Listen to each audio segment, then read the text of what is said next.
really appreciate you so much wherever you are, and welcome to this particular segment where we usually have guests or a guest in studios and we discuss issues of national concern. Now this morning we are going to be handling another very hot discussion that has watched social media, the traditional media, TV and radio, plus the print media, which is the rights of workers. As we look at labor externalization, the rights of workers. But to be a bit more specific, we are going to be focusing on workers working in Saudi Arabia as domestic workers. Here we've seen a number of issues being raised of abuse, breach of contract that have resulted into injuries and sometimes death. We must remember about a month back, the media was awash by the death of a Ugandan worker in Saudi Arabia, who later was transferred to Egypt, and then the family had issues returning the body at home. Currently, we are still having the story of Judith Nachintu, who was working in Saudi Arabia, returned home, and it is alleged that she could have fallen sick and some of her internal organs are missing. We still have a number of reports. On the 20th of January, still another young lady died in Saudi Arabia, and the family was craving to have her body returned to Uganda as a domestic worker there. So these are some of the issues we are going to be discussing.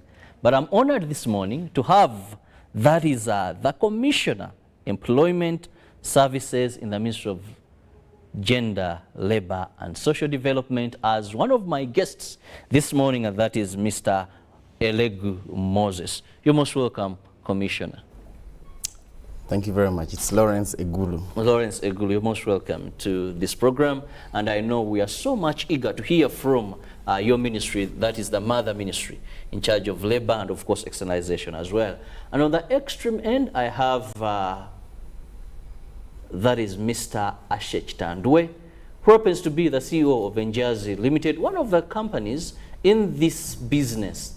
They usually want to call it a service, but I would say in this business. Asha, you're equally welcome to the studios. Thank you so much, Robert. And I'll begin with the Commissioner we're having this morning. Commissioner, when we look at what is happening, just getting it glimpse on your perspective, are the people in charge of this, what picture, how does this really affect you? Do you get moved? Because many Ugandans have a feel that maybe you may not be even so much bothered as the ministry when they see these bodies, they see these abuses happening. Thank you very much, moderator, and good morning, Uganda. Of course, you've started from the other side, which is the challenges that we have. And yes, this is a multi-million-dollar industry. That's number one. Number two, it involves human rights. So Ugandans have been moving out of this country in search of better pastures, in search of security, for quite a number of decades now. As you're aware, since the 70s, when there was a lot of insecurity, people moved out. And then, you know, people went to the UK, to Scandinavia, to the US for Cheyo. So it's a fundamental right of every Ugandan to have decent living. And the Constitution also is very clear that they can leave the country and they can come back to their motherland as they so wish. So Ugandans have been, it's not new. But in 2005, to make this process of travel or migration for work abroad safe, orderly and regular, the government put in place the regulations which govern this industry. And since then, our main purpose is, number one, to make sure that you go abroad not out of desperation, but out of choice. And we ensure that government is behind you in terms of protecting your rights, protecting your life, and should you finish your contract, you are able to come back safe and sound. So that's why, you know, we have a number of bilateral labor agreements with destination countries, including Saudi Arabia. We've signed one with Jordan as well, and another one with the UAE. We are due to sign another one with the state of Qatar. We should have signed it actually last month. The date has been postponed.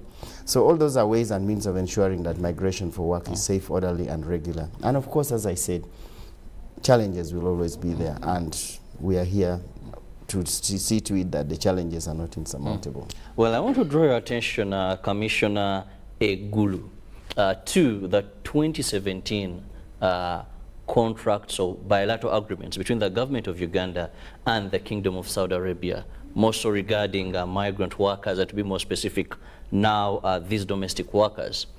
This, to me, it seemed it was well detailed.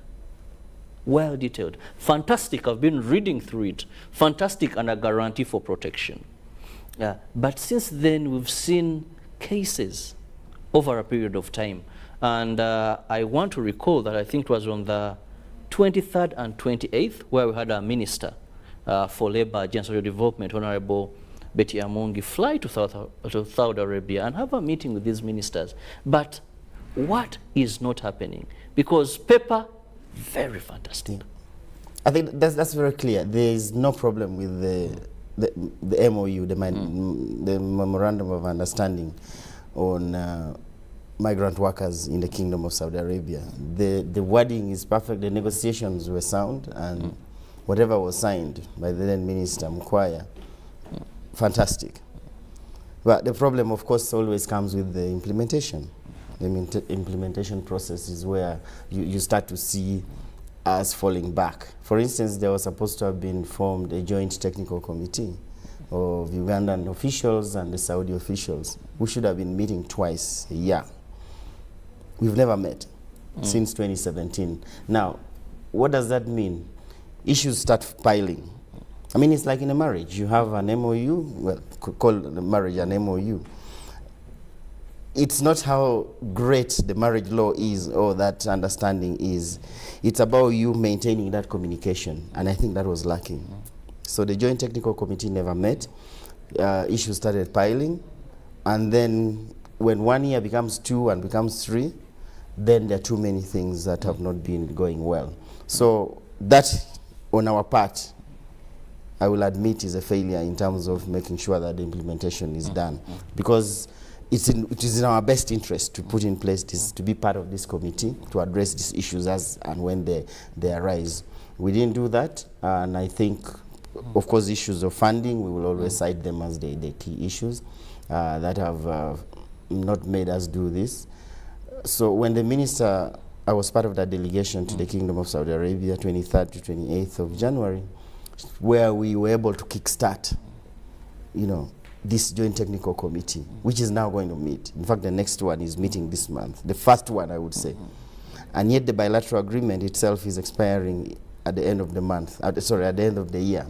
So before we revise the bilateral agreement, the joint technical committee will have met, and then the minister is meeting her counterpart again in 3 months to review everything that she saw. So we were able to meet a number of stakeholders. She met her counterpart, we met our own counterparts as senior officials, we met the recruitment companies in Saudi Arabia, we met the girls in distress in holding centers, we met the embassy officials. So all those people have a stake in this business. And yesterday we met the recruitment companies in Uganda to try to see to it that we're able to work together towards the monitoring aspect, because that's a weakness on our part as well as theirs as recruitment companies, for the safety and the welfare of our girls abroad. Well, before I go to Asha, just a quick one still in relation to what you've said. I want to look at statistics. We have about 140,000 workers in Saudi Arabia. Yeah. And when we look at what returns home, we are talking about 1.4 billion US dollars. Commissioner, what excuse then do you have not to have met? Okay, so has it been neglect? Because we have a big figure that justifies interest. Yeah. When you look at what is coming back home, it's equally just sustainable enough for anything. And when you look at also the reports, should we take this as negligence, this not being a priority? Sleeping on duty, what justifies this? Well, of course, so the remittances, if that's the figure you're quoting, which come back from our migrant workers abroad. It's about 1.2, 1.35 billion shillings into this country. Of course, when it comes, there's no central pool where it goes. You know, I get money from abroad from my son. I build him a house. He gets it. He takes his mother to hospital. Shows its relevancy to the economy. Absolutely. Make it a priority. Migration for development is a fact. So people use these resources for various development purposes. Others also squander it when money comes, but sometimes it's not put into the right use. But yes, the Bank of Uganda, and UBOS, plus us tally these figures. And yes, you're right in terms of the remittances. But there are also taxes. Which the recruitment companies pay. Now we've introduced taxes also in terms of the job orders. We've also introduced the license fees, increased the license fees. So there's quite a bit of non-tax revenue as well. So there's tax, there's non-tax revenue, there are remittances that come into this country. And yes, it goes into the central pool, which is the treasury, and we have to request it. It's part of the budgeting process so that we have the resources put into our kitty so that we're able to monitor our migrant workers abroad, put people at the airport to put a stop to trafficking at the border points to check, to do a lot of sensitization of all stakeholders. Of course, resources are not always adequate, I will say. We've been requiring quite a lot of money, quite a bit of cash. We want to put labor attaches in all these destination countries. We would like to have more regular visits, more meetings of the joint technical committees. We want to sign more bilateral agreements. But again, sometimes the resources, of course, are not adequately So end up firefighting. When so much in the media, then you're able to go to these destinations and, would I be right to say that? No.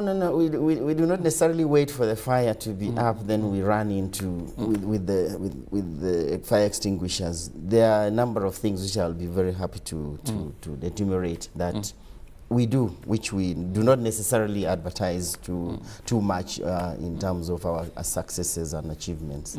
Well, I'll bring in Ashe. Ashe, you're one of the people that are offering this service in terms of recruitment companies. Many a times we've seen violation of these rights. And these young girls seemingly seem on their own. When, for example, I was reading through the agreements, that in case of the worst being death, the recruitment company in the country of destination and the company home are supposed to return these bodies. But over a time, we've seen families all over social media, all over news everywhere, crying, failing even to return the corpse of their loved one. We've seen many of these girls at times, after a lot of pressure, a recruitment company surfaces and says, we are going to call the other company. So they help us communicate to the company. What system is there that enables meaningful communication from the Ugandan company and what you call sponsor? Thank you very much, Robert, for that question. First of all, Robert, as you may be aware, we have our first layer, first of all, of communication is through our system called Musaned. Because every communication, remember we have the two governments on this particular system. So the government knows, the government of Uganda, for example, knows where candidate X is working, where the household is located, the address, the contact person of the sponsor. I know these are the details. Secondly, like you've quoted, the contract is very clear. And remember, this contract was agreed upon by the two nations. So whatever is in there, it has a blessing from both governments. So we need to adhere to that. But also, what we have to do, or what we've been doing, we've gone ahead. Until recently, in the August 2021 reviewed regulations, excuse me, the government was very clear. each Ugandan company has to have a supervisor in the destination company to, one, handle any complaints that may arise during the stay of this young lady working in Saudi Arabia. Then I'll give an example. Some of the companies have actually gone to the extent of having more than one because of the numbers they've deployed. I'll use an example of my own company in Jersey. I've got 6 people. I have a manager and then 5 more people. And their job is follow up on the complaints, handle any queries that may arise during this period, but also see how we can work with the embassy in case the complaint is bigger than what we can handle. So communication lines from that level to that level. But also, we are saying as recruitment agencies, we need a monitoring system in place. Because yes, we have all these supervisors and managers, but we need to have a monitoring system that is supported by government and ourselves to see how best we can go that extra layer. Because the embassy, it will also let you know that, guess what? Oh, the funding. And I think you've heard the commissioner was very, very clear. Funding is still a problem. And to me, I think the government, yes, it has given us priority, but I don't think they've gone that extra mile, because they would have funded our ministry to be able to monitor. So I think we need to seriously think about that. And like the commissioner rightly said, the 2 technical teams, if they had started then, by now I'm sure we would have had a solution. So I think monitoring is the most important thing. But for us as private agencies, we've done our part, and that's where we can reach. Before you blow on your own trumpet, Right. regarding having done your work, Right. Ashe, I'm reliably informed, Right. and I've been able to interview some of them. Right. In Jersey, yes, I've interacted with some of them, and you could be one or a drop in the ocean. But when the ministry came up with the revised guidelines, that was last year, Right. if I remember very well, Right. and they talked about coordinators in this country of destination. Right. Have been able to interact with a few companies. And I want to ask the commissioner, what are the qualifications for these people, these attaches in these areas? Some, I don't know the academic qualification, first and foremost. One time I had an incident, and this person, you would even hear on phone, he's timid after receiving a call from Uganda. You've done nothing. So I think also we should have yardsticks. Some of these seem incompetent. He's in a situation, he thinks then you contact, because these are very important link in this business. But when the ministry came up with these guidelines, I didn't see the qualifications. I beg to be corrected, if any. And of what impact can they be? Because you have these Ugandans, most of them I've interviewed, actually are people who once worked there. Now these companies send them back. Or from some of the people who have been working as domestic workers, so they pick some and you've worked there, 2 contracts are done, you're not going to go back, help us in this field. But they seem very incompetent. I stand to be corrected, Commissioner. Thank you very much. You seem very informed. It's like you were with the minister in the Kingdom of Saudi Arabia the other day. But just number one, there are 2 things here. One, we don't have labor attaches in any of the destination countries yet. This is something that we have proposed as per the new regulations. And that has been a weak link in as far as the monitoring is concerned. Number 2, the stopgap measure that the recruitment companies have put in place, which we have insisted on, is that there must be a Ugandan in their destination partner offices. So if Those competency commissioner is what I'm talking about. Exactly. Yes. Now, of course, there have been issues there. Not everybody employed by them has been qualified.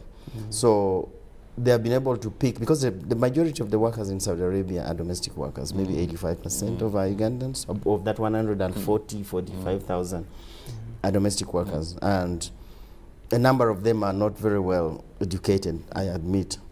So the stopgap measure that they have put in place is simply is a temporary measure to ensure that there is presence. Somebody, a domestic worker, will speak to, whether in English, Runyankore, Ruchiga, Runyoro, Luo, somebody they can interface with. So the qualifications are not exactly 100%, but it's one thing to listen to somebody who looks like you and speaks like you. it gives you that confidence that indeed there is, I'm part of this, there's a Ugandan, there's Uganda behind me. But as to upping the qualifications, I think that is an area in and work impact in of progress. that person. Yes. Because like I was telling you earlier, there was a case, so I had an opportunity to interact with a person there. Yes. But this person didn't even know where your embassy is, who next to go to, you know, how best to handle this. And I was like, oh, this is a person by a recruitment company that this young girl in this house, wherever it is within that country, calls and says, maybe I'm not getting the news I should be getting, my salary has delayed, my phone has been confiscated. But the person seemingly sounds helpless, speak rather helpless character. Yes, I admit. Now, the qualifications are not what we could put in these regulations. I mean, this is a law. So those are things that the minister puts in the guidelines. So the law, there's the Employment Act, which gave birth to these regulations, and then the minister issues guidelines. And then there are other, you know, usual guidance notes that can be issued. So those can be implemented. Those will be put in there in as far as the job description, the qualifications, and so on.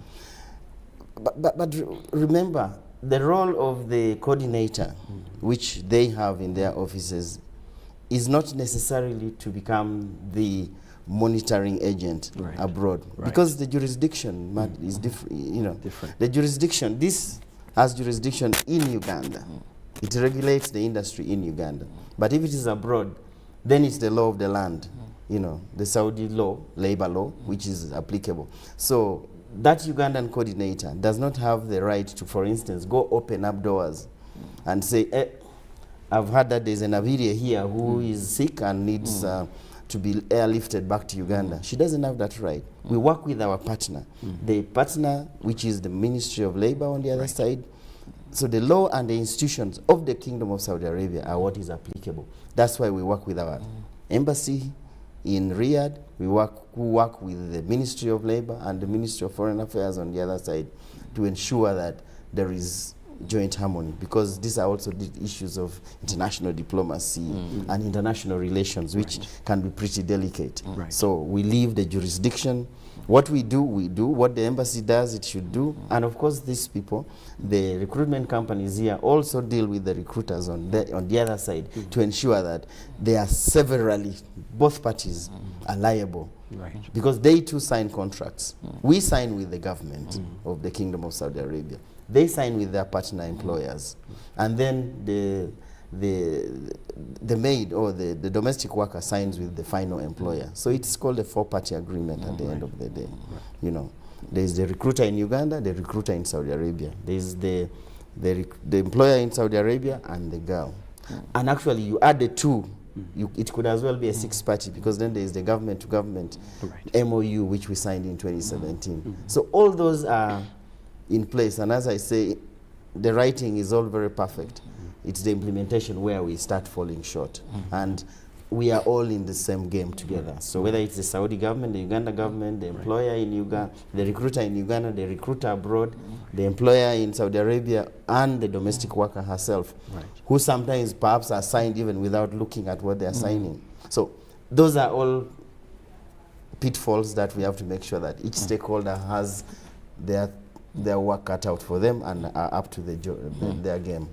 Well, I want to remind our viewers that you can be part of the topic of discussion. Later on, I'll be reading out your messages on our various social media platforms. We have a WhatsApp number that you can also use to send an SMS message, and that is on your screen, 070-960-25 92, 070-960-2592. And I'll be reading out the questions, your observations too. That is both Ashe and the commissioner I have in studios today, who is in charge of employment services at the Ministry of Gender, Labor and Social Development. We are still looking at externalization of labor, observing human rights for Uganda workers, specifically because of what is happening in Saudi Arabia, or areas where we are exporting more so domestic workers. The number of Ugandans outside Uganda in a number of countries, but we only look at this sector where we've seen so much issues arising. Ashe, Let us look at the element, this contract that the girls sign that stipulates what they're going to do. Right. Many a times, I must also sympathize with these companies because we've seen girls who've gone, and after some time, they'll tell you, have lost interest. Right. The sponsor did whatever should be done. The government did whatever should be done, but the person just lacks interest. Right. At the end of the day, I think I'm not there, but I want to assume maybe this causes some of the human rights abuses we are seeing. Are we sure, or do you take due diligence to ensure that these young girls understand what they are signing for or what they are going for, to avoid these clashes, sometimes that even go violent? Right. Robert, thank you very much for that very good question. Truth of the matter is that this contract is a very, very serious binding document between the 3 or 4 parties, okay? Because like you heard the commissioner said, Ugandan company, Saudi company, the domestic worker, and then the employer, higher employer, okay? You cannot deploy a Ugandan without sensitizing them on this particular contract. Secondly, even when they go to these training centers, they are still sensitized on the same, so that they fully understand all the clauses that are in this particular contract. And the repercussions of any breaches on all sides are well stipulated in that particular contract. But what I can tell you, Robert, is that sometimes there are challenges where a Ugandan has gone through all this, the training and stuff like you rightly said, then they lose interest. You cannot force them to work. If you dare force them to work, and somehow they find their way of communicating to the wrong places, you know what will happen. Social media, all these other things. There are very, very many stories that are untrue on social media that have come out from these young ladies. And then tomorrow, once they come back home and you played for them, they're like, you know, I was desperate. So for us, what we are saying is that, yes, we've done our due diligence, but human beings remain human beings. And yes, it becomes very difficult on our side because the ministry, the commissioner right here, will write to you and say, I need this Ugandan girl here, back home. And that is it. You either do it, or his signature can suspend you within a minute. So what you have to do is to effect that. In the end, yes, we incur a lot of losses. We have to, of course, replace. Of course, you've already spent money. The employer. But on that, I've heard right. a number of allegations alleging that the companies ask the families to do whatever it takes, either sell land or what, refund money for such girls to return. No, actually, in the contract, Robert, it says that if you lose interest in a given period of time, you're supposed to buy your own ticket to return home.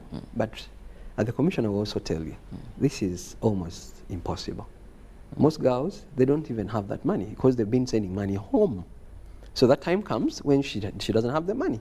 So what do you do, Robert? You touch your pocket and effect that, because you know, some of us actually, we even avoid the whole essence of hearing your name in the commissioner's office. So you take the steps, the right steps you have to take, return her home. As simple as that. But the most difficult part is that as you're training and going through these whole processes and stuff like that, you are not 100% sure that this person will see through their contract. So it is a very, very big challenge. And we are saying, if we work together, it is without finger pointing, we are able to train our people better. And that's why the ministry came out with a new guideline and said, no, okay, 7 days are not enough. They also picked interest in this, and they were seeing it. So they said, no, let's extend this to 14 days, and let us see what happens. Do what you have to do, and then you see. But Robert, I can assure you, with human beings, you can do everything you can do, everything possible. But there will always be such cases. So we are saying, if the ministry is moving along with us, how best can we work together in such circumstances?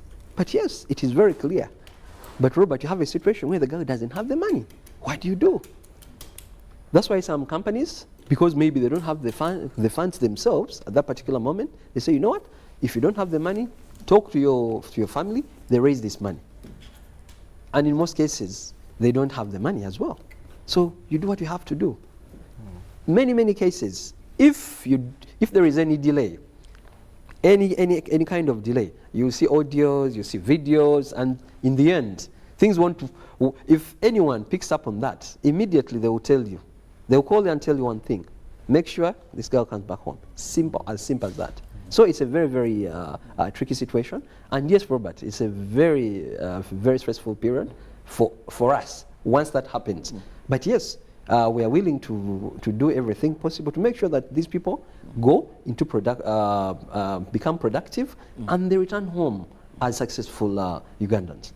Well, Commissioner, coming back to you, we've seen 2-time suspension of domestic workers, where the government, through your ministry, has clearly said, for this period of time, we are not allowing exportation of labor. People are going to work as domestic workers.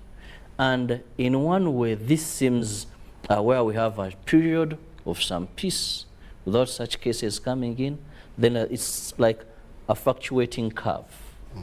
This time around, what guarantee do Ugandans have, the parents, the workers that are living in this area, that the ministry is now more determined than ever to end this? Because one time you suspend, then you open again, then we have a smooth sail, then the cases increase, it is a closure, now it is the minister. It seems maybe there's something not hitting right. Thank you, Robert. Let me combine your question now and the previous one on training, on the situation of migrant workers abroad. Now, as Aisha said, we've extended the training period, the pre-departure orientation and training, from 1 week to 2 weeks, because we realized 1 week was not working. People were going raw because the training was inadequate. So we expanded it, so it doesn't only cover, you know, language, so a language, culture, climate, practices, religion, financial literacy. And now you go into the specifics. If you're a domestic worker, you know, the cleaning, the operation of machines, the safety of the house, the housekeeping, childcare, domestic, you know, everything around the house. So we've expanded that, and we've made sure that this is mandatory for all categories of workers, not just domestic workers. But, you know, you go as a driver, you go as a cleaner, you go as a shop attendant, you need it. So we've done that. But of course, our challenge also is the kind of people that we attract. For instance, if a domestic worker is coming from my village, they don't know English, they don't know Luganda, they don't know Arabic, and they have to be trained in some language in Kampala. And then they have to go to a house in Jeddah, Riyadh, or wherever it is, and do what? And start working. So there are certain gaps that this person will experience. Definitely. So the training, the pre-departure orientation definitely will not do all the magic. But we do our best to ensure that these people are adequately facilitated mentally, psychologically, before they leave this country to go for work abroad. Now, for your second question, what is going to be done what's going to be done differently? Of course, we started with the regulations. The regulations tightened a number of loopholes that were missing.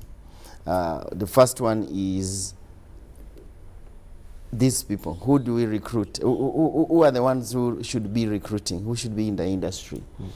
As per the presidential directive, all directors must be Ugandans, because then they are accountable. Right. We don't want to see anybody who has a criminal record walking in here who could have forged their background coming to recruit our girls. But if you're Ugandan, Robert, I will come to your village and make sure that you end up in Luzira, because you've duped, you've trafficked our girls abroad, and you've not brought back a body, for instance. So we will bring you back, because you're Ugandan. You are bound by the laws of this country, and we will take care of you. But if you're a foreigner, it becomes a bit difficult. So that is stipulated in the regulations. The training period has been expanded. The job order processing now comes from the employer abroad. In the past, and there were cases of forgery. I didn't know that there's a university on Nasser Street where some of these documents were being manufactured. But now, if you have a job in Dubai, in Abu Dhabi, in Riyadh, in Afghanistan, the employer abroad is the one who originates this job. Not you going to Nasser Street to fabricate things and saying you have a job. The employer originates, he pays for it, it comes to the embassy abroad, it goes to our recruitment agencies before it comes to us for approval. So that chain already makes it credible. It means the job exists and the company also exists.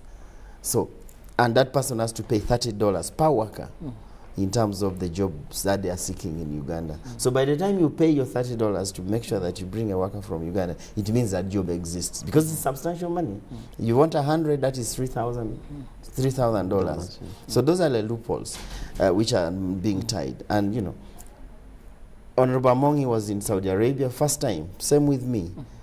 Seeing firsthand the ability to interface with your counterpart on the other side and, you know, eyeball them, to understand their mindset, to see the challenges the girls are going through, and the successes. By the way, there are also success stories, which unfortunately the recruiters are not very good at doing in terms of upping the, you know, bringing out some of the positives. Thank you very much. Unfortunately, that's what we are not good at doing in terms of advertising the good that is happening, and so are the recruiters, the recruitment agencies. They are not doing that. So she was able to interface with the girls, those in distress, and there are quite a number of them. Those who have had challenges, and there are also a number of them. So this, the monitoring element, she was also able to meet a number of Saudi stakeholders who are keen, who are ready to partner with us as government and with the government of Saudi Arabia, with the embassy, our embassy in Riyadh, as well as with them in terms of the monitoring element, to see that girls in distress are immediately, their cases are immediately handled. There is a shelter in Riyadh already, even with the limited resources that we have, which is housing runaways. So a girl in distress runs away because there are issues in the house. The government of Uganda is housing them and taking care of them. Well, time is not so much on our side. I must move to some of the messages coming in from our viewers to the two guests I have in studio as well. Thanks, moderator, for the program. Kindly ask Mr. Egulu to clear the air about the rumor going on about termination of contracts at hand. Workers are in fear that there is no more externalization, and those who are already will be forced to return home. Kindly ask him about that. Thank you. Then what's the penalty of a recruitment company which keeps locks girls in hostels here in Uganda for more than 5 months without any deployment? That also comes to the commissioner. That is Jackie. Jackie, thank you for being part of the show. Good morning, UBC. I'm Dennis Mukundane. My question and concern is to the commissioner. For the girl whose organs were allegedly removed, what steps have been taken by the government of Uganda to help the family have justice? What remedies have been put in place to stop such occurrence? And we have had a lot of cases concerning human rights violation in those Arab countries, but our government has given such serious issues a deaf ear. What's the way forward? Well, these are some of the things that have been addressed in the commissioner's, that is deliberation. But please keep the messages coming in, and please let's stick to the topic. Well, as commissioner prepares to answer those questions, I'll come to Ashe. Ashe, one would say that this is one of the booming businesses in Uganda. If you look at companies being registered on monthly, you'll find we first had 5, now we are in about 200 plus companies that have been registered carrying out this. But what are you doing to have uniformity in terms of standards? Because one of the issues you'll find is this company could be meeting fairly the standards. The other company not. There are companies I've known for a long time, and you never hear a single case. Not because they're good at PRO, but even when you go through them, you'll find. And there are companies, I want to thank Commissioner, yes, that there are some that were deregistered, where to them it had become the order of business. Like one of the questions has come in, some companies, the way they are keeping these girls allegedly in these training centers, it is even inhuman in Uganda. Others, it is very perfect. So uniformity, because at the end of the day, this goes back to your sector and affects you. Right. Robert, thank you for that question. First of all, Robert, we have guidelines, and these are very clear. The ministry has issued guidelines, and before you're actually licensed, the ministry does due diligence. Okay? That is step number one. Step number two, when we get started, once we are licensed, we have an association. That is the Uganda Association of External Recruitment Agencies. And we have our leadership. And our leadership is there to guide, is there to ensure that they remind members on their obligations and stuff like that. But also, to also see how best all companies keep in check. Thirdly, if you look at the processes that we go through, of course, there is no way you're going to keep in this business if you're not doing the right thing. The processes are very, very thorough. And whether you like it or not, at one point, you'll be caught up. And that's why you're seeing what happened with other companies. So for us, we believe the framework that has been put in place is enough. But there should be more supervision, which ourselves, as the recruitment agencies, we're trying to do in our association to make sure that, yes, we keep checking, we keep reminding ourselves, we keep working together to see how best we can improve. And that's why we've gone ahead and said, yes, every after 3 years, we need to have an election and have new leaders, bring in new ideas to see how best we can keep improving. That is what I can tell you, Robert. But the framework is very clear. And anyone who breaches that, the repercussions are very severe, as you already know. Thank you. Well, Commissioner, let's look at some of the questions that have come in.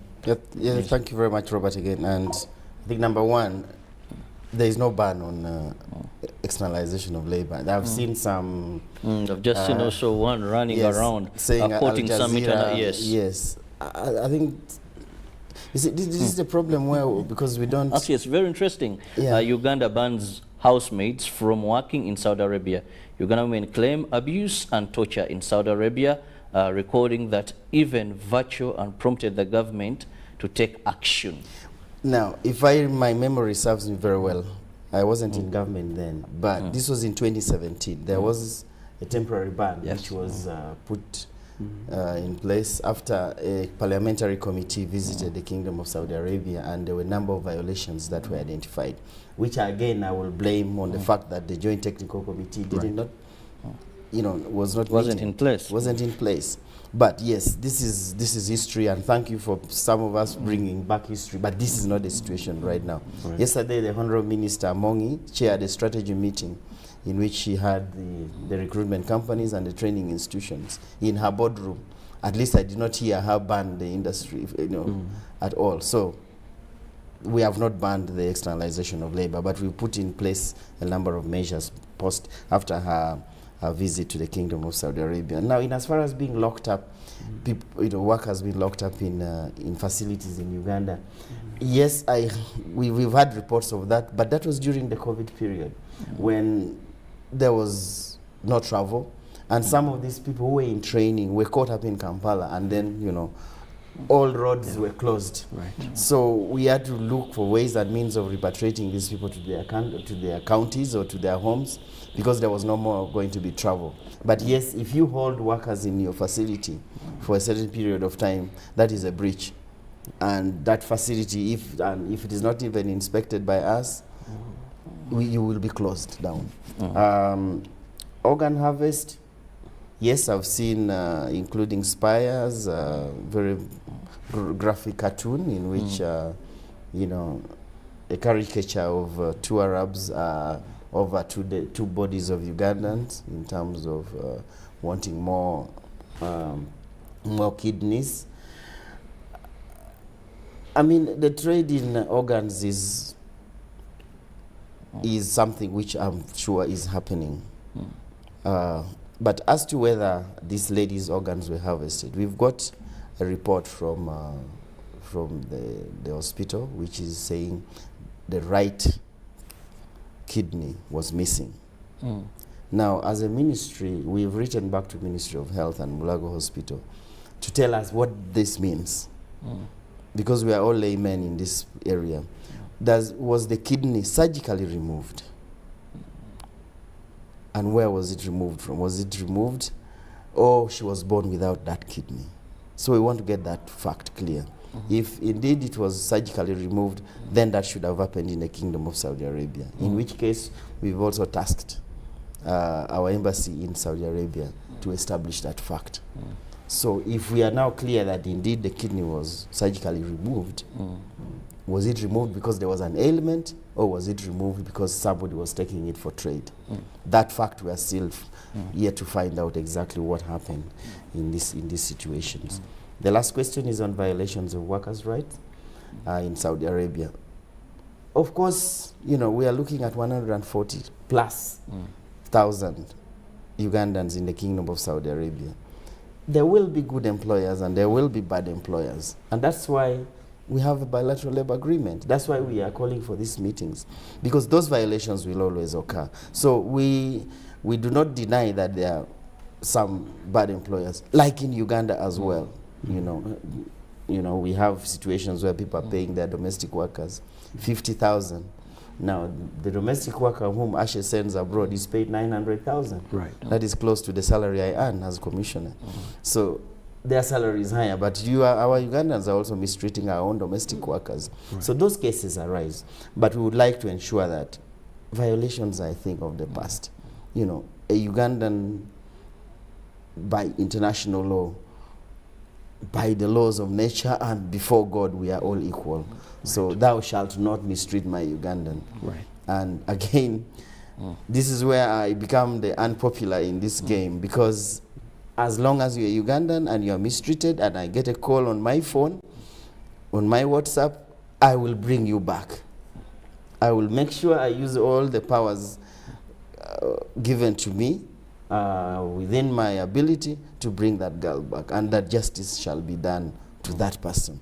Whether the body is found or brought back, or the cause of death is found, or compensation is done, or the company is suspended or loses their license, but we'll do everything possible to protect the life of every Ugandan. Well, those are very sweet words to hear. Implementation is what all Ugandans are craving for in this sector. Actually, in the interest of time, let me just have your final remarks. Right. So thank you very much, Robert. I want to appeal to Ugandans, and I urge you to go through registered companies. Yes, the issue of organ harvesting, like you had the commissioner, we're also just hearing these things. We don't have concrete evidence, but as you've heard, this particular case that has been circulating over social media, they're handling it, and at the right time, they will come and pronounce themselves on that particular issue. Let us follow the guidelines. Let us go through registered companies and avoid human trafficking. Thank you. Well, Commissioner, your final shot? Thank you. Thank you very much, Ugandans. Thank you very much, Robert. I think at the end of the day, this is what we try to do in Employment Services Department, in the Ministry of Gender and Labour and Social Development. Jobs must be created for Ugandans in Uganda. That's what sells best. Because if you're earning 900,000 as a maid in Saudi Arabia, but you're able to get a job in Uganda of 500,000, I would rather you stayed in Uganda with your people and, earned that money here and spent it here instead of traveling abroad. So for me, the policy is, how do we create more and better jobs in Uganda for Ugandans? Secondly, if you want to go, Robert, you get tired of UBC, you want to go try it at CNN, you do it not out of desperation, but out of choice. You decide, now I want to try Atlanta and see how CNN operates. You get out there with the government behind you, and you go, get your experience, get your money. But three, this I want to tell every Ugandan, that whatever it is that took you abroad, whether you were trafficked or whether you went through the recruitment companies, you remain a Ugandan, and we'll make sure that we bring you back to Uganda in case of any distress. We have the ability, we have the facilities, and we have the heart to make sure that you remain a Ugandan and your welfare is paramount. Well, I want to thank you so much, gentlemen. I've really enjoyed myself, more so with the words of the Commissioner, Employment Services, Minister of Labour, Gender and Social Development, that is Egulu Lawrence. That assurance, that determination, that passion and will. We hope working together and supporting this sector. It is a young sector for Uganda, but we can push it to greater heights. With the determination we are seeing right from the Ministry of Gender, it seems there is more light at the end of the tunnel. Have a lovely day. Sport is up next. Stay safe. Good morning. Thank you.